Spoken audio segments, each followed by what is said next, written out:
Joint action committee టీయూఎస్సీ ఆధ్వర్యంలో Indira park వద్ద ఉద్యమకారుల మహాధర్నా జరుగుతున్నది।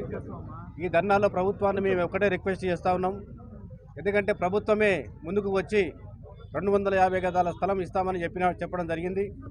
దాన్ని అమలు చేయమంటా ఉన్నాం। అదేవిధంగా ఒక సందర్భంలో రేవంత్ రెడ్డి గారు మాట్లాడుతూ 25,000 పెన్షన్ ఇస్తామన్నారు, దాన్ని అమలు చేయమని చెప్తా ఉన్నాం। ఒక 4 గదుల ఇల్లు నిర్మించి ఇవ్వాలని చెప్తా ఉన్నాము।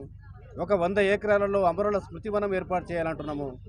25 లక్షల సామాన్య ప్రమాద బీమా ఏర్పాటు చేయాలంటున్నాము। కాబట్టి ఇట్లాంటి ఒక న్యాయమైన చేయగలిగే పెద్దగా ఆర్థిక ఇబ్బందులు కలిగేటువంటి యొక్క డిమాండ్లు ఏమీ లేవు।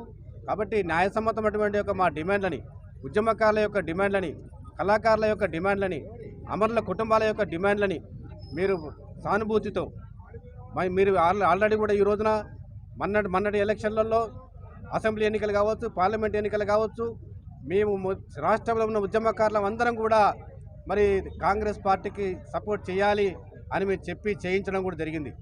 అదేవిధంగా గత 10 ఏళ్ల పాలన, దుర్మార్గ పాలనను కూడా వ్యతిరేకించడం జరిగింది, నిరసించడం జరిగింది।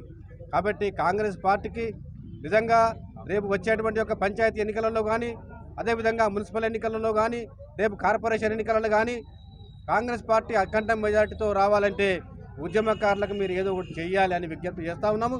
ఇప్పుడు వెన్నెలమ్మ గారు, మరి ఎమ్మెల్సీ మన యొక్క కోదండరామ్ గారు, వీళ్ళందరూ కూడా ప్రభుత్వంలో ఉన్నారు।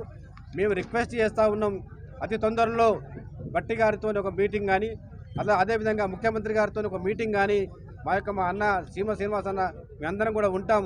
మా యొక్క అందరి యొక్క ప్రాతినిధ్యం తీసుకొని మీరు వెన్నెలమ్మ గారు మరి ఖచ్చితంగా తొందరలోనే ఆ యొక్క మీటింగ్ ఏర్పాటు చేయాలని విజ్ఞప్తి చేస్తూ మా యొక్క సమస్యలని వెంటనే ప్రభుత్వం సానుభూతితో పరిశీలించి పరిష్కారం చేయాలని కోరుతాం।